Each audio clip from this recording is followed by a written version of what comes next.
قدرمنو اوریدونکو، د رسول اکرم صلی الله علیه وسلم د تربیت او د روزنو د طریقو څخه یوه طریقه د پوهې او د حکمت وه، ځکه رسول اکرم صلی الله علیه وسلم به په بلنیزو او روزنیزو طریقو کې پوهې او حکمت ته ډیر زیات ارزښت ورکوه. رسول الله به داسې الفاظ په خوله باندې نه راوړل او نه یې هم داسې کوم چلند او رویه غوره کوله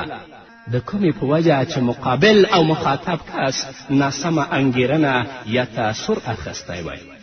داسې الفاظ رسول الله صلی الله علیه وسلم کله هم په خولې باندې نه راوړل. د رسول اکرم صلی الله علیه وسلم ټول بلنیز او روزنیز ژوند له حکمت او د پوهې څخه ډک و. نو اوس هم زموږ بلونکي ورونه، زموږ خطبا او زموږ امامان چې خلک د الله رب العزت دین ته رابلي او د خپل مسئولیت ادا کوي، ډېر زیات دې کوشش وکړي چې په خپلو بلنیزو او روزنیزو کارونو کې د پوهې او د حکمت نه کار واخلي. نبی کریم صلی الله علیه وسلم به دې خبرې ته ډېر پام کوه که چیرې د چا په کومه غلطي او خامي به رسول الله پوه شه، نو هغه کس به په داسې طریقې باندې د خپلې خامي او د خپلې نیمګړتیاوو ته متوجه کوه چې په هغه به بده نه لګېدله او د هغه جذبات به هم نه مجروح کېدل. رسول الله صلی الله علیه وسلم به د یوې مناسبې موقع او فرصت نه استفاده کوله او په انفرادي شکل یا یوازې به هغه ته ویلې چې تا کې دا خامي یا په تا کې دا نیمګړتیا ده. او همدارنګه رسول اکرم صلی الله علیه وسلم به د ګواښلو پر ځای په ټولیزه او اجتماعي توګه ټول مخاطبول او ټولو ته به یې د هغوی نیمګړتیاوې بیان کړي. کم کس به چې غلطي کړې وه او کم کس نه به چې کومه خامي شوې وه، هغه به خپلې نیمګړتیاوې ته په خپله متوجه شو او د اصلاح لاره به یې غوره کړه. نو اوس هم قدرمنو اوریدونکو، دا د رسول اکرم صلی الله علیه وسلم د تربیت او د روزنې طریقې دي. که تاسو په چا کې کومه نیمګړتیا وینئ یا تاسو په چا کې کومه خامي وینئ، په لوی مجلس کې هغه ته د هغه یادونه مه کوئ، ځکه دا په هغه باندې بد لګیږي او د هغه جذبات مجروح کیږي، د هغه جذبات زخمی کیږي. کوشش وکړئ چې په انفرادي شکل باندې یو فرصت ولټوئ چې کله م یوازې ومونده، هغه ته د هغه نیمګړتیا ور په مخه کړئ، یا اجتماعي شکل باندې چې ټول خلک ناست وي، هر یوه ته د هغه د نیمګړتیاو بیان وکړئ. یو کس ته ګوته مه نیسئ، نو هغه کس به په خپله پوه شي چې په ما کې دا نیمګړتیا ده، نو د خپل نیمګړتیا به پرېږدي او د اصلاح لاره به غوره کړي. په ځانګړې توګه زموږ علمای کرام دي دې ټکو ته ډېر زیات متوجه اوسیږي، ځکه که په عام مجلسونو کې موږ هغه چاته ګوته ونیسو او هغه په بدو الفاظو باندې یاد کړو، نو هغه به زموږ نه نور هم متنفره شي، د اصلاح لاره به نوره هم پرېږدي. تاسو ګورئ، حضرت انس رضی الله تعالی عنه فرمایی: انا نفر من اصحاب النبي صلى الله عليه وسلم سألوا ازواج النبي صلى الله عليه وسلم عن عمله في السر،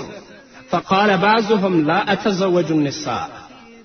وقال بعضهم لا اكل اللحم، وقال بعضهم لا انام على فراش، فحمد الله وأثنى عليه فقال: ما بال أقوام قالوا كذا وكذا لكني أصلي وأنام وأصوم وأفطر وأتزوج النساء فمن رغب عن سنتي فليس مني. رواه مسلم. حضرت انس رضی الله تعالی عنه فرمایي چې د نبی کریم صلی الله علیه وسلم څو صحابه و کرامو د رسول اکرم صلی الله علیه وسلم له ازواجو نه پوښتنه وکړه چې رسول اکرم صلی الله علیه وسلم په کور کې او په سر کې څنګه عمل کوي. نو کله چې امهات المؤمنین رضوان الله تعالی علیهم اجمعین د رسول اکرم صلی الله علیه وسلم عمل هغوی ته بیان که، نو ځینې صحابه و کرام ویلې چې موږ به هیڅ ښځې نه په نکاح کوو، او ځینې نورو وویلې چې موږ به غوښه نه خورو، او ځینې نورو وویلې چې موږ به په فرش باندې نه څملو. نو چې کله رسول الله خبر شه، رسول الله د الله حمد او ثنا بیان کړه او بیا یې وفرمیل چې په خلکو څه شوي چې دا ډول او دا ډول خبرې کوي، په داسې حال کې چې زه روژه هم نیسم او روژه ماتومه هم، زه بیده کیږم هم او د لمانځه لپاره بیا راپاڅم، غوښه هم خورم، ودونه هم کوم. نو واورئ څوک چې زما سنت نه خوښوي هغه زموږ څخه نه دی. تاسو ګورئ قدرمنو اوریدونکو، کله چې محمد رسول الله صلی الله علیه وسلم د ځینې خلکو د غیر شرعي روش، چلند او فکر څخه خبر شه، نو په ټولنیز او اجتماعي بڼه خلک مخاطب او د دوی د ناسم فکر اصلاح یې وکړه. هر یوه ته رسول الله ګوته ونه نیوله. له دې څخه نورو خلکو ته هم ګټه ورسېدله چې خپل فکر او نظر د اسلام سره برابر کړي او د غلوې او افراد پر ځای د اعتدال او د مساوات لاره غوره کړي. رسول الله صلی الله علیه وسلم به که کله د دې اړتیا لیدله چې څوک په خپله خطا او اشتباه خبر کړي، نو په ډېر زړه سوي او مینه به یې په یوازېوالي او خلوت کې هغه خپلې خطا ته متوجه کوه، تر څو له یوې خوا په هغه کې د کمتري او د ټیټوالي احساس ونه کړي او له بلې خوا د هغه اصلاح هم وشي. رسول الله صلی الله علیه وسلم به په چا کې خطا او اشتباه ولیدله،